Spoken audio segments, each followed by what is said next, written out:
Welcome to MattyRocks Experiencing on the Road with MattyRocks, live at NAMM 2014 in Anaheim, California. We are at the Marriott on the grounds of NAMM, and I am joined with special guest, Miss Camille Bloom. Thanks for joining me, Camille. Thanks for having me. So you are attending NAMM, and you are performing today. Mm-hmm. But besides performing, what are some of the goals and objectives for this trip to NAMM? Wow. Well, this is my first NAMM. So I'm excited I get to showcase twice. And I think just getting out on the scene and meeting some of the makers of the brands that I really support and am excited about. And listening to other people play music is huge. So just here to soak it all in and kind of hopefully get my name out there and make some great connections. All right. Camille, if you would, wrap up 2013 for us and some of the highlights that you encountered throughout the year 2013 going into 2014. Sure. Let's see, some of my big highlights. Well, each spring I get to tour Europe, which is really fun. That's kind of a big highlight every year. And I try to add a new country every year. We just finished a new acoustic EP, which is really fun because the last recording we did was a full band record. And so I'll be touring that this year. Festivals, those are always great. And in the summer, I direct a nonprofit rock and roll camp for kids. And that is a huge highlight because kids are so fantastic. Great stuff. Camille, if you would, take MattyRocks listeners back to the early years in your life in Lake Chelan and Spokane, and give us some insight to how music and singing and even guitar playing came into your life. Sure. Well, it's funny because my mom and dad were both musicians. My dad played guitar, my mom sang. And so I was around music my whole life. And then I was primarily, believe it or not, an athlete growing up. And I did not pick up the guitar until I was 19 and started songwriting. Chelan was a very tiny little town, and we moved away from there when I was 10, and I grew up in Spokane around some music, but I always craved Seattle and the scene there, and that's where I reside now, and I call that my home.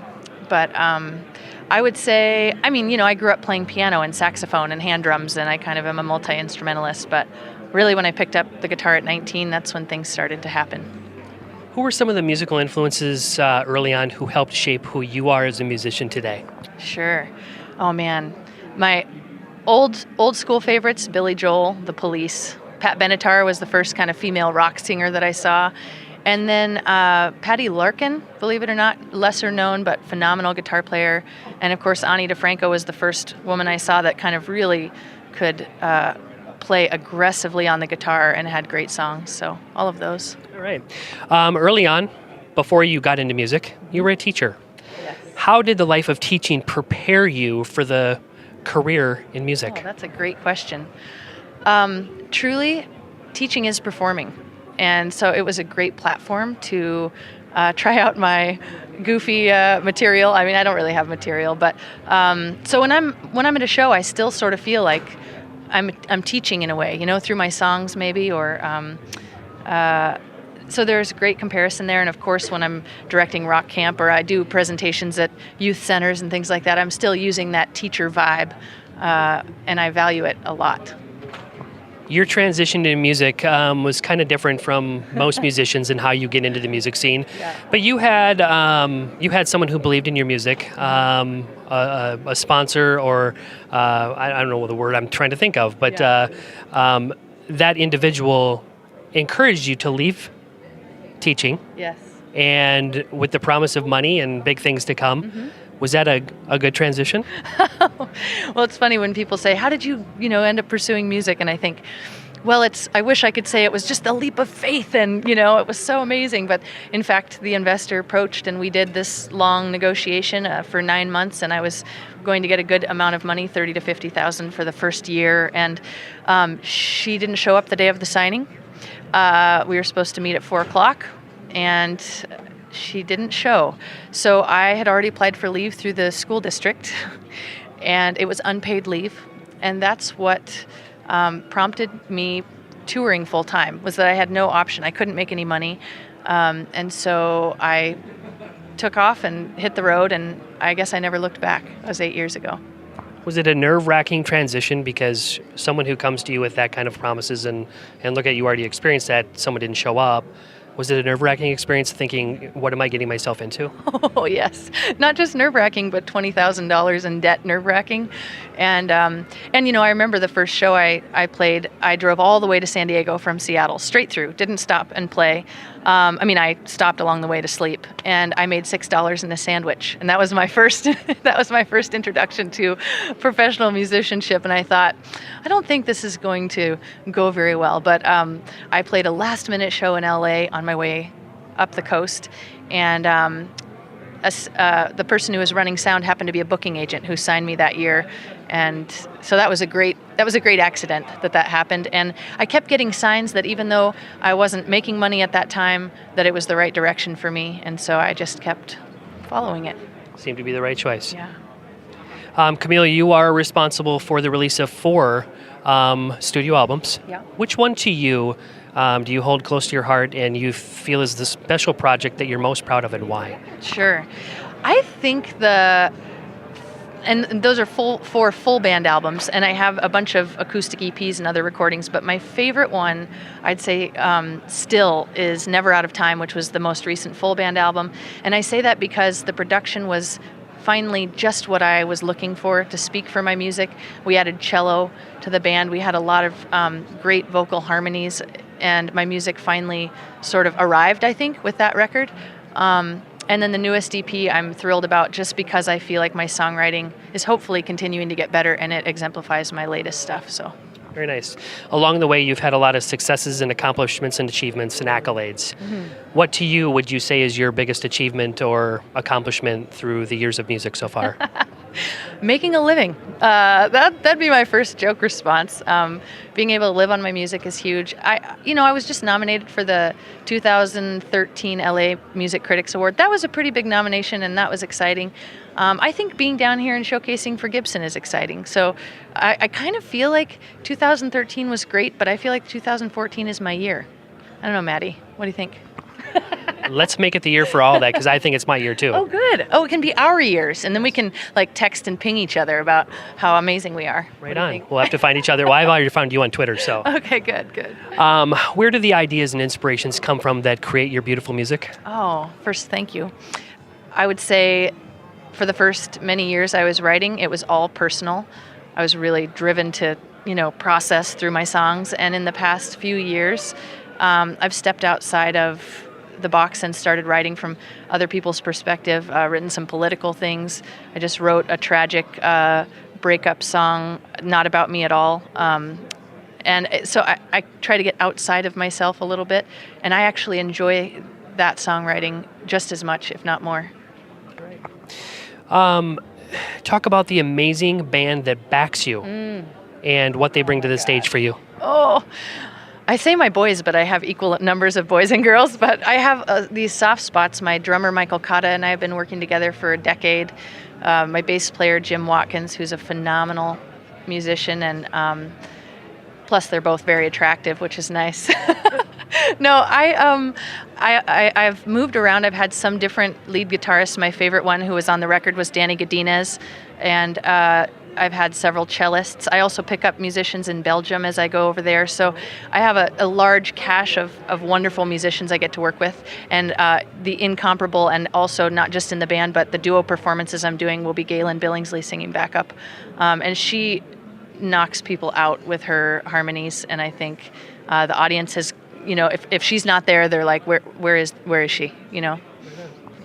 You've had the opportunity to play in 9+ countries around the world and all over the United States. Yeah. Where would you say is your favorite place to play? Oh, that's so difficult. Honestly, I want to say the Netherlands. And it's because I connect with the audience so well. They are really music lovers there. Passionate music lovers. And really the Netherlands and Belgium, those are 2 phenomenal countries to tour. And they really speak English well, so I can still use my banter on stage. I love to talk to the audience. But it is drop dead silent listening concerts every single time. And that's what I appreciate about playing over there. Very nice. You've had the opportunity to play many stages with many different amazing artists. Who would you say has been the most amazing artist that you've graced the stage with? Oh gosh, the most amazing artist. That is so hard. How about influential? Yeah, I mean, oh boy, you might stump me here with this one. Let me try to keep it going. You know what? Some of my favorite artists are people that nobody's heard of. Honestly, I mean, I've played with, we played with Smash Mouth at a festival, and we've played festivals where Metric was playing. I think they're quite fabulous, actually. They really are good, and they were great live. Some of my favorite, lesser known but still great, the Weepies when we played in San Diego, and a lot of, independent singer-songwriters. That's who I love to see. People on guitar that can play, that can tell a story, that can write a great song. So. You are still very active with the schools and children outreach.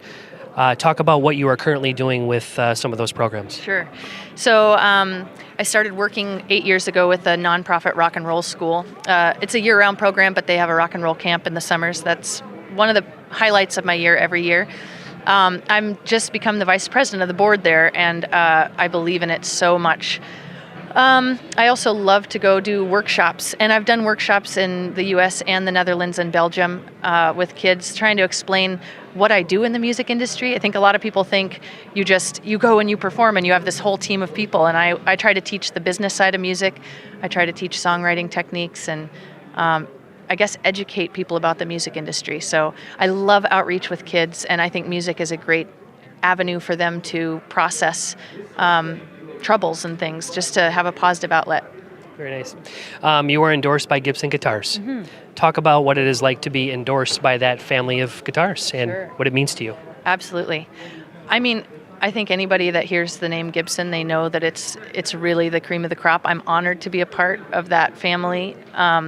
They make a beautiful product that I think really captures what I think the essence of acoustic guitar is. For me, I'm big in acoustics, although I love their electrics as well. It's just a neat opportunity to be associated with other artists who promote that brand and who are promoted by that brand. And I hope to do more with them in the future. What does the future hold for Camille Bloom? Sure. A lot of touring. I'll continue to tour. I'll continue to release records. I think my next record will probably be another full band album. That's my guess. I don't know exactly yet.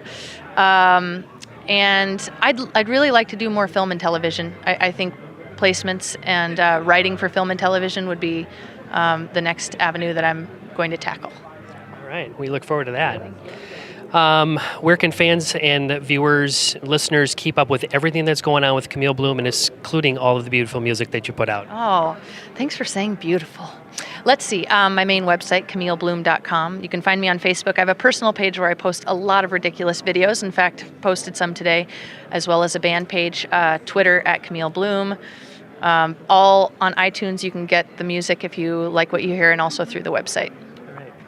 You have the opportunity to send a message to MattyRocks listeners all around the United States and in many different countries around the world, probably many that you've played in. Yes. What would you like to say? I want to say thank you so much for listening and supporting this program, and also for supporting independent music, because there's a large machine out there, the major music industry, and this show, as well as others that you might listen to, really support the indie artist, and that's important to me, and it's important to you, so thank you. Absolutely. Camille, thank you very much for taking the time out of your busy NAMM schedule. Absolutely. To sit with me today was truly an honor. Continued success to you and everything you've got going on. Thank you. Thanks so much. You've heard it here, MattyRocks listeners, on the road with MattyRocks at NAMM 2014. Wrapping up with Camille Bloom. MattyRocks out.